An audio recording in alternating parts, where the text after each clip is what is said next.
I saw the coolest thing on social media yesterday that had to do with burnout.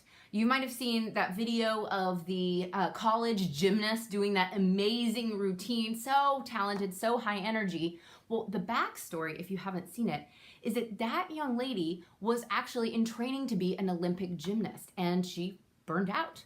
She didn't enjoy it anymore. That training sapped all of the joy out of it for her. So she decided to change her tactic and go to college. And now she's thrilled and she's happy and she's getting some success and notoriety out of it.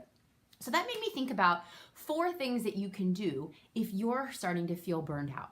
And the first thing you can do, like that gymnast, is you can change your environment. Now, that doesn't mean you have to necessarily quit your job, but what can you do to get a change of environment? Can you even just move your desk or change up your desk? Or can you do some work at home weeks? What can you do to feel that change in your environment that can reinvigorate you?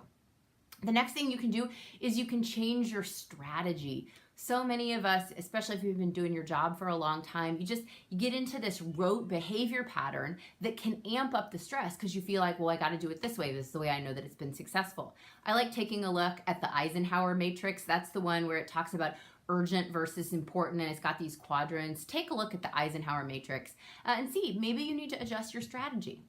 You can also change your network. A lot of times, if you're starting to feel like you're on the cusp of burnout, you might be spending some time with work colleagues who are feeling the same way. And there's actually some great scientific research about venting. Venting does not help you feel better, maybe in the moment because you feel like you're not alone, but actually venting can kind of keep you at that high level boil and frustration all the time, but you never get quite so upset that you actually make a change. So if you're hanging around with some people who are keeping you stressed and frustrated, you might need a change of network. And finally, you want to change your contribution.